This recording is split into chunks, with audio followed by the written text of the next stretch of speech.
Hello bachcho, let's read this question. The question says, what happens when ethyl alcohol is heated with diazomethane in presence of HBFO?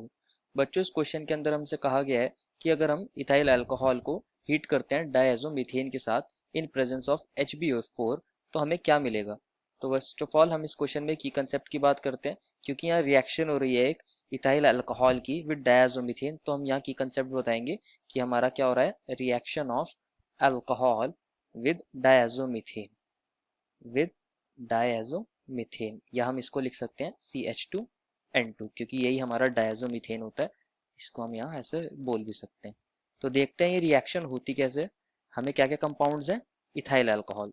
तो ethyl alcohol क्या होता है बच्चों, हमारे पास CH3 CH2OH, ये हमारे पास ethyl alcohol है।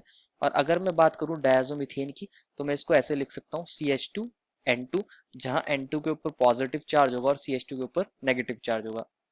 जो ये CH2 के ऊपर नेगेटिव चार्ज है ये एज अ बेस भी काम कर सकता है। तो ये क्या करेगा, हमारे इस अल्कोहलिक H को ये एब्स्ट्रैक्ट कर लेगा इन फॉर्म ऑफ H+। तो हमें क्या मिलेगा, CH3 CH2, ऊपर आ जाएगा नेगेटिव चार्ज और यहाँ हमारा बन जाएगा CH3N2, और यहाँ अगेन पॉजिटिव चार्ज।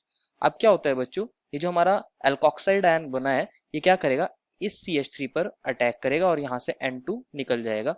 HbF4 का काम क्या है, वो इस रिएक्शन को कैटेलाइज कर देता है, वो इस रिएक्शन को कैटेलाइज कर देता है और हमारा फाइनल प्रोडक्ट क्या बन जाएगा, CH3 CH2O CH3, और यहाँ से N2 गैस निकल जाएगी। तो हम ऐसे लिख सकते हैं N2 माइनस हो गया यहाँ से, कि N2 गैस यहाँ से निकल गई। इसी को बोलते हैं हम मिथॉक्सी इथेन। OCH3 का मतलब है मिथॉक्सी एंड CH3 CH2 का मतलब है ethane, methoxy ethane. The final answer is ethyl alcohol is heated with diazomethane in presence of HbF4, then methoxyethane is formed. I hope you understood it well and best of luck.